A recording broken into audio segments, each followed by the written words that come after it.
Hi there, welcome to my YouTube channel. This is Tina from tinaheals.com.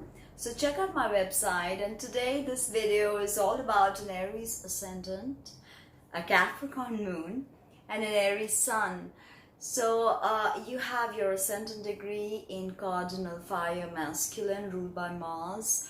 So you're definitely a go-getter. There's no other way to describe you. You're double Aries, you have Sun in Aries to exalted Sun. Wow. So you are definitely the go-getter. And you have your moon in Capricorn. Now, this is feminine earth, deep womb energy, the time of winter. But Capricorn is very masculine because it is ruled by Saturn. So you have a cardinal rising sign, cardinal moon, and also cardinal sun because your sun is in Aries. So to understand the energy of cardinality is huge on your radar because you've got to understand flux and shift and change, okay, all your life. This is something you have to deal with.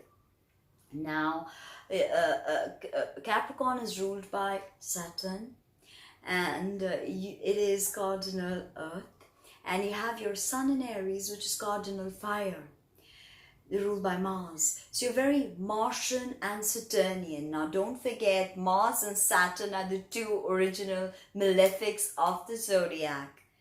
So your ascendant ruler, your solar ruler, lesser malefic, and your moon, which is a very difficult placement for the moon. You really have to do a lot of work with the moon and Capricorn.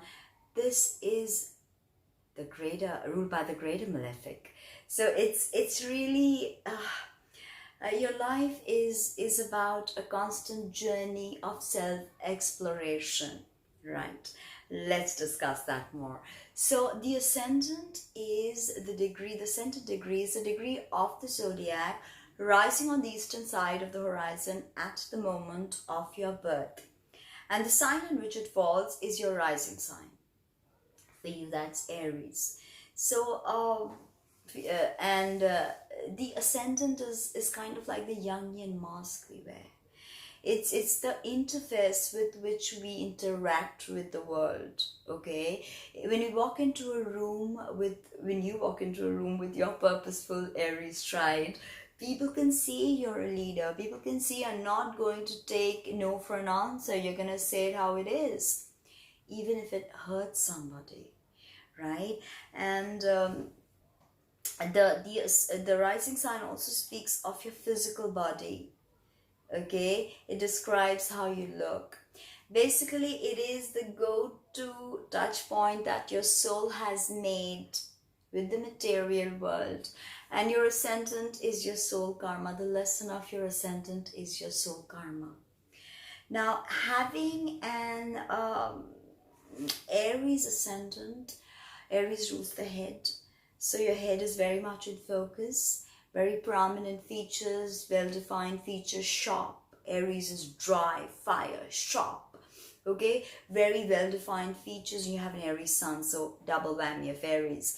Very long, thin nose, thin lips, narrow chin. And you have this restless energy and edginess to your eyes, okay?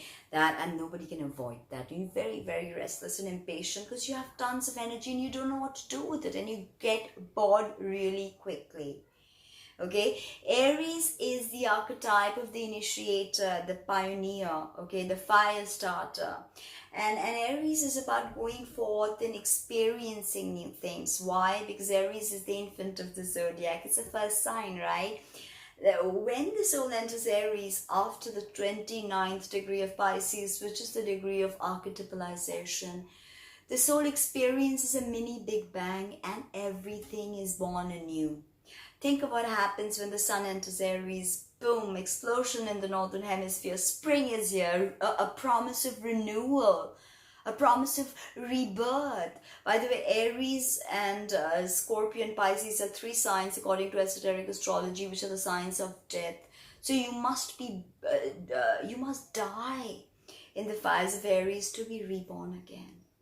So this is a very karmic and fortuitous sign to be, experiencing through the filter of your ascendant, degree, rising sign, and your sun sign, right? Now, as I said, because Aries rules your head or your eyes, very, you are not afraid to make eye contact. But difficult aspects in your natal chart, your ascendant ruler Mars, the sixth house problems will see you, losing hair, too much fire, ENT issues, eye power issues, gums and sensitivity to gums and teeth, persistent acne, migraines. Okay, this is, you can't avoid it. Virgo's your sixth house, which you put in your stomach. If you're too anxious, Virgo can be the worrier. Virgo deals with the nervous system as well as your digestion. So what you put in your mouth, and if you're not dealing with it in a holistic way, if you're worrying all the time, if you have these wounds that deal with self-identity, you're not digesting your food, is becoming toxic for you. Okay, you have so much energy. With your double Aries, you have so much energy.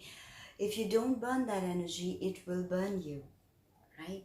Now, with Aries, because you are the infant of the zodiac, there can be a streak of selfishness.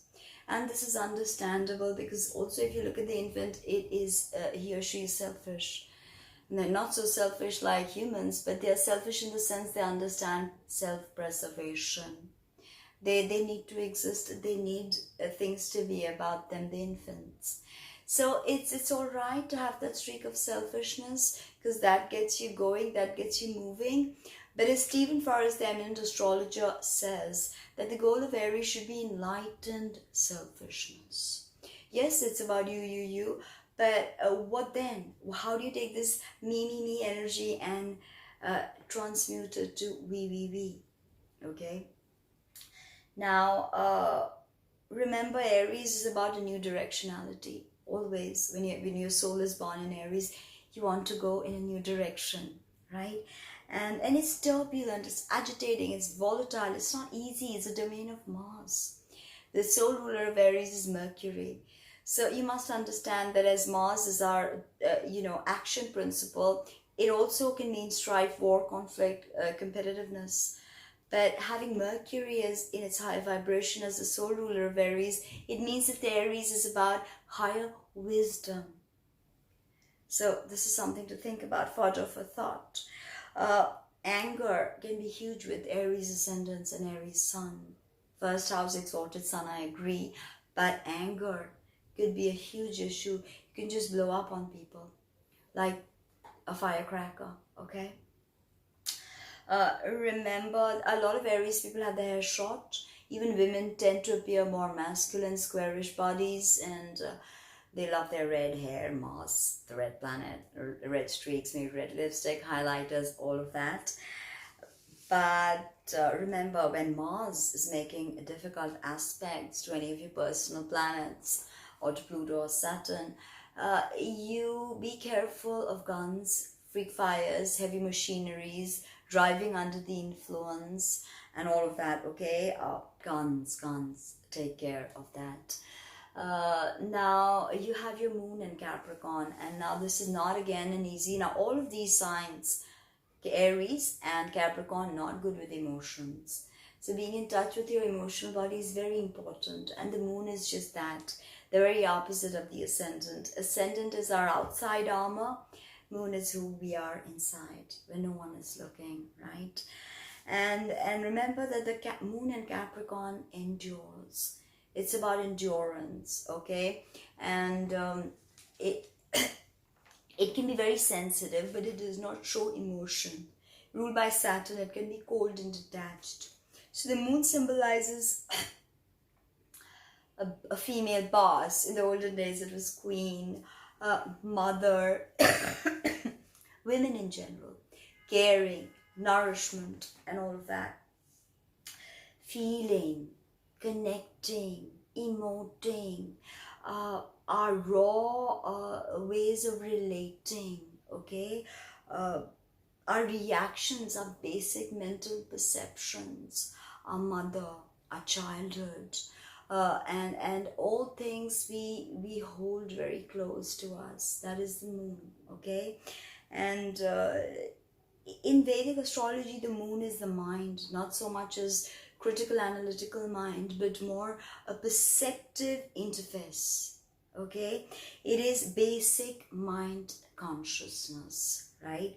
Now, the moon, of course, ruler of Cancer, rules the breasts and stomach, and it deals with nourishment. Moon in Capricorn. Now, Capricorn is the sign of winter. So there is this unspoken energy of suffering that goes with this placement of the moon. Okay, it is very stoic, and the moon in Capricorn wants security, stability. Capricorn is the archetype of the boss. But what many people don't know is it is also the archetype of the initiation. Okay, three divisions of this archetype: the mountain goat, the sea goat, and the unicorn. When there is full initiation and awakening of the Kundalini, when that has taken place, then you become the unicorn. So what happens with the Capricorn moon? You're very, very connected to structure, tradition. You're very tenacious, disciplined, resourceful, ambitious. You want to be the boss, right? This is the archetype of the boss. And Aries is also a boss. So you have a Aries ascendant degree, your rising sign, Aries sun sign, and Cap moon. You're definitely the boss. You don't want to work for somebody else. You want to do what you want to do. Be careful that you don't hold on to tradition in dogmatic fashion, because that's not what this is about. It's about soul opening, because Capricorn ultimately is about soul mastery. The esoteric ruler of Capricorn is also Saturn. But Saturn is not a punisher. Saturn is our best friend if we understand the lessons that Saturn is here to teach us.